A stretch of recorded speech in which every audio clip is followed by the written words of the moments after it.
हम एक बहुत स्ट्रांग डायस्पोरा है यहाँ पर और वो ये मैसेज लेकर जाएंगे कि अब भारत आतंकवाद को और नहीं सहेगा। द टाइम इज नाउ कि पाकिस्तान का असली चेहरा जो है वो दुनिया के सामने आए। I would like to say big thanks to our defense and how we retaliated these drones and these missiles.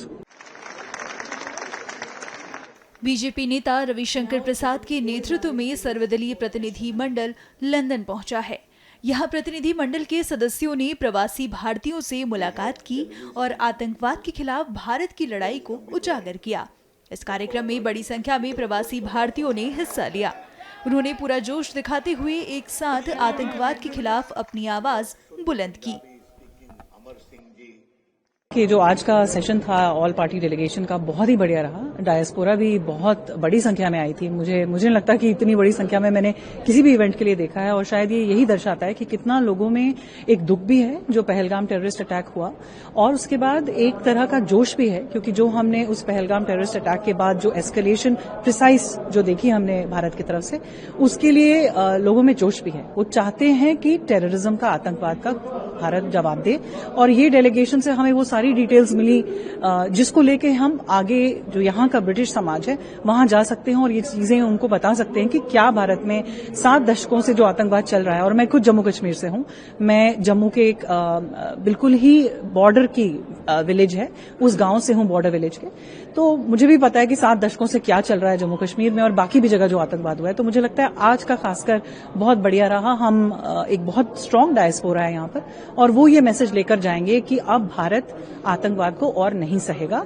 और ये सिर्फ भारत के लिए परेशानी की बात नहीं है, ये पूरे विश्व के लिए एक परेशानी की बात है। बहुत सारे डेलीगेट्स ने ये कहा कि टेररिज्म, आतंकवाद एक कैंसर है, जो कि सही बात है। हम यहाँ लंदन में हैं और यहाँ भी 7/7 हुआ था, जिसमें वो भी इस्लामिस्ट टेररिज्म था और जो 3 उसमें आतंकवादी थे वो ब्रिटिश पाकिस्तानी थे, तो पाकिस्तानी ओरिजिन के थे। तो इसमें कोई शक नहीं है कि Pakistan has become the biggest exporter of terrorism. सबसे बड़ा आतंकवाद वो फैला रहा है पूरे विश्व में। मैसेज बहुत ही ज्यादा क्लियर था। आज एक तो जो इंडियन डायस्पोरा का टर्नआउट था यहाँ पर, इट वाज बहुत ही अमेजिंग था ये देखने के लिए कि एक कॉज के लिए everybody was on the same page, कोई डिफरेंस नहीं, सब एक आवाज में बोल रहे थे।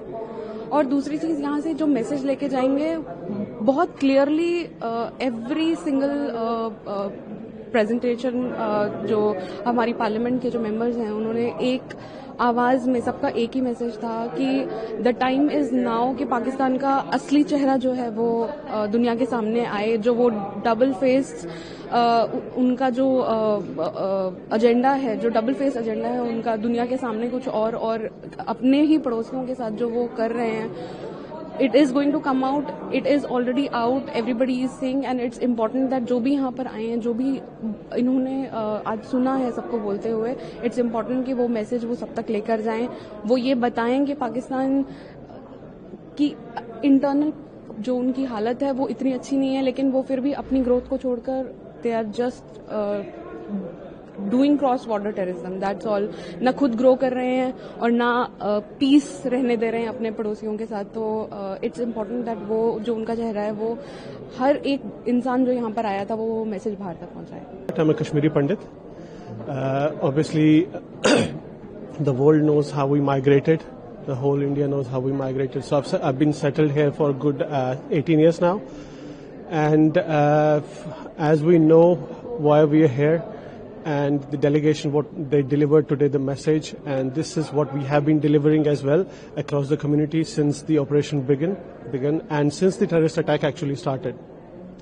Because we know what we have suffered, we have been part of this terrorism, how we suffered. Early 90s, we migrated from our own towns, our own cities, and what happened after the Operation Sindoor, how Pakistan stormed the cities in India with the drones. My parents over there in Jammu suffered. They had to stay like covered because there were drones and there were missiles or whatever, they were falling across, like literally 5 minutes away from our house, which is Ab Shambhu Temple, where everyone saw on the social media how big the missile or the destruction was. And elderly parents, they suffered because of that. So we were frightened, like how long it's going to happen. But thanks to our defense. I would like to say big thanks to our defense and how we retaliated these drones and these missiles from the border that were coming, Pakistan that were coming, and the missiles and these drones which were identified were Chinese and Turkish drones. This tells the world who is with Pakistan and who is with India, and how India is strong enough to defend such terror or military activities as well. And I would say how the Indians have suffered. The Pahalgam incident has waken up everyone. Terrorist attacks have happened in the past, but under the leadership of Narendra Modi ji, I would say the whole nation has stood up as one, and the country is standing still together.